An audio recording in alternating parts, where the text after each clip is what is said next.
Lonely Lumberjack paid $2 for woman with sack on her head at auction, marries her when she says name.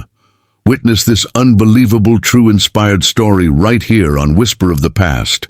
Don't forget to like, subscribe, and share where you're watching from. Let's get started. The town of Miller's Creek sat quietly at the foot of the Montana mountains, a rugged place where most men worked with their hands and earned their keep in sweat and wood chips. The winters were harsh, the summers dry, and the kind of folks who stayed were those with nowhere else to go, or those who had grown too attached to leave. In the middle of this quiet town lived Henry Dawson, a lumberjack of 37 years who had spent most of his life felling pine and oak for the mills. He was tall, broad, and strong, but anyone who looked into his eyes could see something was missing. Henry had lived alone since his parents passed, his cabin standing at the edge of the dark forest like a solitary watchman. The people of Miller's Creek respected him for his work ethic, but pitied him for his solitude. Women had once smiled at him in passing, but his shy nature and his long days in the woods had kept him from building a family of his own. By the time he realized how quiet his cabin had become, the years had slipped by. Every Friday, the town gathered in the square for an auction. Farmers brought their livestock, ranchers sold grain, and the mill put out broken tools or wagons to be bid upon. Henry rarely went. He wasn't one for crowds, but that particular Friday, something tugged him into town. Perhaps it was the hunger for human voices, or perhaps fate had decided to meddle.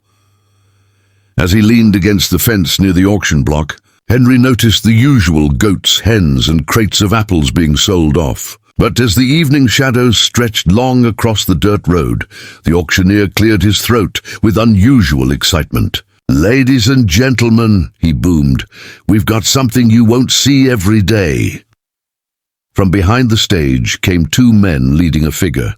The murmurs started before she even stepped into the light. It was a woman, her head covered entirely with a rough burlap sack tied loosely at the neck. Her hands were clasped in front of her, and her simple dress hung like it had seen better years. The crowd gasped, some laughed nervously, others whispered with judgment. "What's this nonsense?" shouted one man. "Looks cursed to me," muttered a woman, clutching her shawl. The auctioneer raised his arms, pretending he had everything under control. Now, this here is no ordinary offering. Times are hard, folks, and sometimes hard times call for desperate measures. This young lady has been placed up for bid. She's strong enough to work, quiet enough to keep, and you never know what surprises lie beneath that sack." The crowd chuckled, though unease rippled through them. It wasn't common to see a person auctioned, but desperation had a way of bending morality in Miller's Creek. Still, no one stepped forward. People avoided her like she carried a plague. The auctioneer smirked. "We'll start the bidding at $2. Silence. A cough echoed. A boy laughed in the back. $2, the man repeated louder, his voice cracking with impatience. "Come on now, folks. $2 measly. That's cheaper than a goat." Henry felt a strange pull in his chest. He could see her shoulders trembling under the sack, the faintest quiver of breath as though she were holding back tears. He didn't know her story, but he knew the look of someone abandoned. He had felt that same loneliness echo in his bones for years. Before he knew it, his hand was raised. $2, Henry said firmly. The crowd turned to look at him. A few laughed outright. "The lumberjack's gone mad," someone whispered. $2 for a sack-headed mystery? He must be desperate." The auctioneer, relieved to finally have a bid, slammed his gavel. "Sold $2 to Henry Dawson." As the woman was led down the steps, the townsfolk shook their heads. Some snickered, some muttered prayers, others pitied the lumberjack for what they thought was foolishness. But Henry didn't care. For the first time in years, he felt like something inside him had woken up.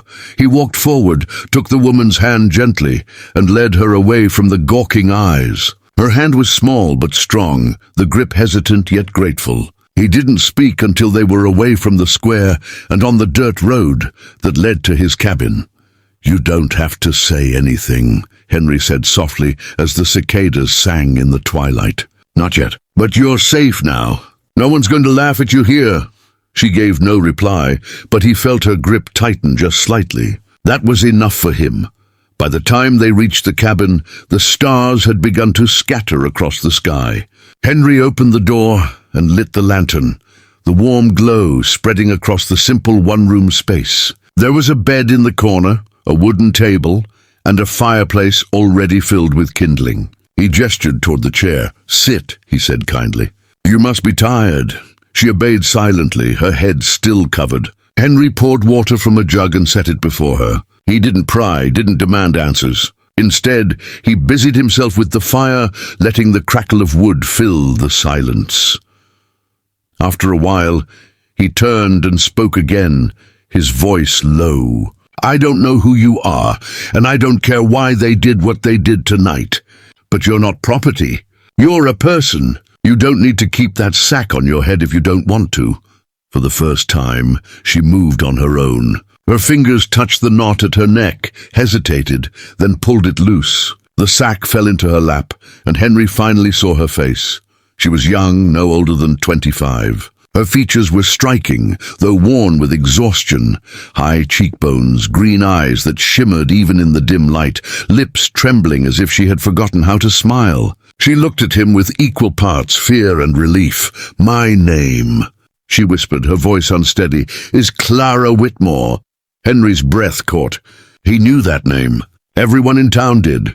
Clara was the daughter of William Whitmore, a wealthy rancher from the valley. Years ago, rumors had spread that she'd disappeared. Some said she ran away. Others claimed her family cast her out. No one ever knew the truth, and eventually people stopped asking. Until now. Clara's eyes dropped to her lap as she continued. "They said I was cursed, that I brought misfortune wherever I went. My family, they wanted nothing more to do with me. Tonight was their way of making sure no one ever took me back." Her words sliced through the air like an axe to timber. Henry felt his chest ache, anger and sorrow mixing in his veins. "Clara," he said firmly, stepping closer, "you're not cursed. You're not worthless. Tonight, they tried to throw you away, but to me—" He paused, the sincerity heavy in his tone. "To me, you're a gift. I don't care about the whispers. I care about you." Her eyes glistened, the corners wet with tears she had held back for too long. For the first time, she allowed herself to believe someone meant the words they spoke. She reached across the table, her hand shaking as it found his. Henry closed his fingers around hers, strong and reassuring. "You're safe here," he promised. The fire popped in the hearth, and outside, the wind rattled the pines. But in that cabin, for the first time in years, two lonely souls began to find a home. The town would talk. They would whisper about the lumberjack who paid $2 for the woman with a sack on her head. They would mock, they would judge, but Henry Dawson no longer cared. That night marked the beginning of something greater, something worth more than all the money in the world, because sometimes fate has a strange way of guiding the forgotten toward the ones who need them most. And sometimes love begins with nothing more than $2 and a promise. The morning after Clara revealed her name, the sun broke across the mountains in soft golden rays, spilling into Henry Dawson's cabin. The air smelled of pine and fresh dew, and the crackle of last night's fire still lingered in the ashes. Clara sat quietly at the small wooden table, her green eyes staring out the window at the towering forest. Henry moved about the cabin, preparing breakfast, as though nothing had changed. He placed a plate of eggs and bread in front of her, then sat down across the table. She looked at him with hesitation, her lips parting to speak, but no words forming. Finally, she whispered, "You know who I am. Everyone knows. Aren't you afraid?" Henry lifted his gaze, his expression calm. "Afraid of what?" "They'll come for me," she said softly. "My family, the townsfolk, someone will spread the word. They'll say you brought a curse. They'll say you threw away your future for me." Henry leaned forward, his strong hands folding on the table. "Clara, I've been living in silence for more years than I can count. Chopping trees, hauling timber, going home to nothing but an empty bed and the sound of the wind. If people think I threw away a future, they don't understand what it's like to live without hope. He paused, his eyes steady on hers. "You've given me a reason to hope again." Tears welled in Clara's eyes, though she blinked them away quickly. No one had ever spoken to her that way, not without pity or fear. She had been treated as an omen, a burden to be hidden away, until she truly began to believe it herself.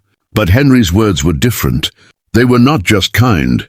They were firm, grounded, like the roots of the very pines he felled. That day passed slowly but warmly. Clara began to move around the cabin, her hands busy with simple chores. She swept the floor, mended a torn shirt of Henry's, and even hummed softly as she worked. Henry returned from the woods at midday to find his home brighter, as if her presence alone had changed the air. He smiled quietly, saying nothing, but his chest felt lighter than it had in years.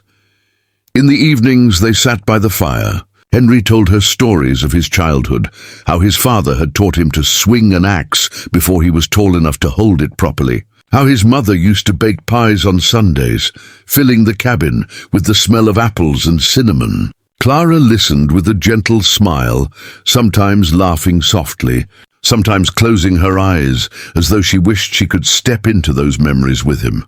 It was during one of those evenings that she spoke more openly of her own past. "My family wasn't always cruel," Clara said, her voice low. "When I was young, my father adored me. He would carry me on his shoulders and tell me I was his little star. My mother, she was harder, but I thought she loved me too. Then strange things began happening. Livestock dying suddenly, storms destroying our crops, accidents in the barn. My mother was the first to say it was me, that I carried some shadow that brought ruin." Henry frowned, his fists tightening on his knees. "And your father?" "He tried to defend me at first," Clara said, her eyes glistening. "But as the whispers grew louder, even he began to look at me differently. Eventually, he stopped calling me his little star. He stopped looking at me at all.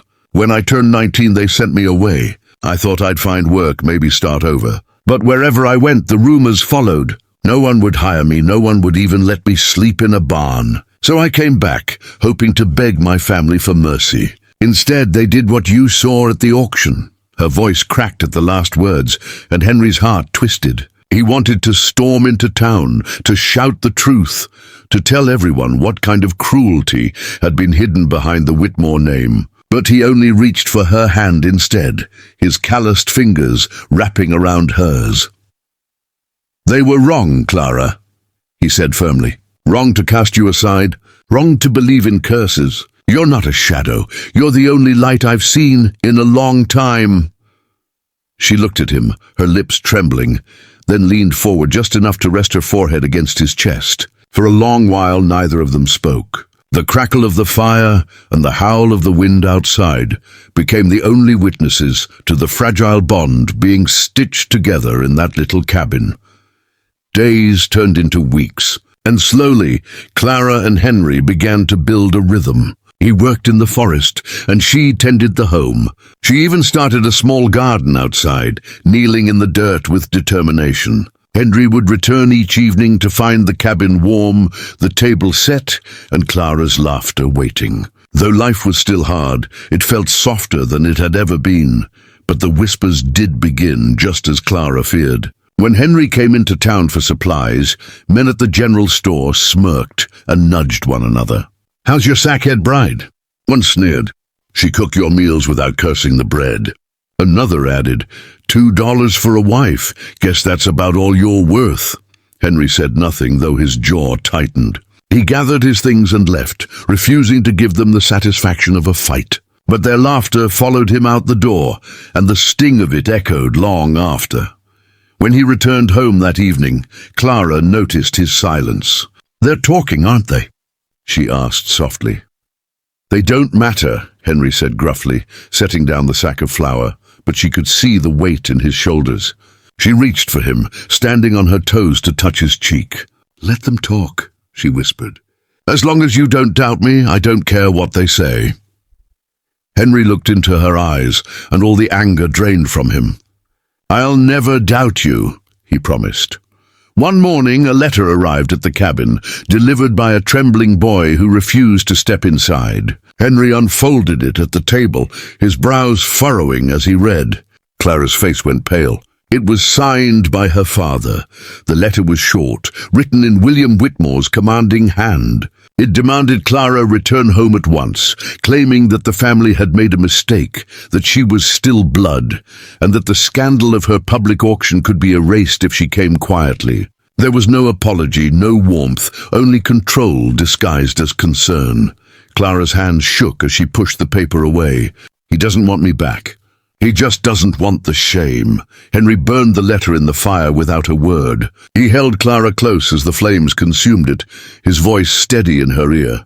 You're not theirs anymore. You're mine, and I'll stand against anyone who tries to take you away. It was a week later when Henry kept his word. William Whitmore himself rode into Miller's Creek with 2 hired men, his polished boots hitting the dirt with authority. He marched straight to the cabin at the forest's edge, the men at his side like shadows. Clara froze when she saw him at the door, but Henry stepped forward, planting himself between them. You've got no right here, Henry said, his voice like stone. Whitmore's eyes narrowed. She's my daughter. She's my wife, Henry shot back, the words fierce, protective, and final. The old rancher's face twisted in anger, but Clara finally found her voice. She stepped out from behind Henry, her chin lifted, her green eyes blazing. No, father. You lost the right to call me daughter when you sold me like cattle. Henry gave me back my dignity, my life, and my name. I'll never return to you. The silence that followed was heavy as the mountains themselves. William Whitmore's pride was wounded, but he could see the fire in his daughter's eyes, the strength she had gained. With a curse under his breath, he turned on his heel and left, his hired men following behind. The sound of their horses' hooves faded into the distance, leaving only the rustle of pine needles in the wind. Henry turned to Clara, his hand finding hers. You're free now, he said softly, and for the first time in years, Clara truly believed it. Weeks later, under the tall Montana pines, Henry and Clara were wed in a simple ceremony. The preacher from town stood beneath a wooden arch Henry had built himself, the scent of wildflowers drifting on the breeze. There were no grand carriages, no fine dresses, only 2 souls promising each other forever. As Henry placed a simple ring on Clara's finger, he whispered, You were never a curse. You were the blessing I'd been waiting for. She smiled through her tears, replying, And you were my miracle for $2. The town might still whisper, but in the quiet heart of the forest, where the mountains met the sky, Henry Dawson and Clara Whitmore began a life built not on gold or gossip, but on love that had cost almost nothing and yet meant everything.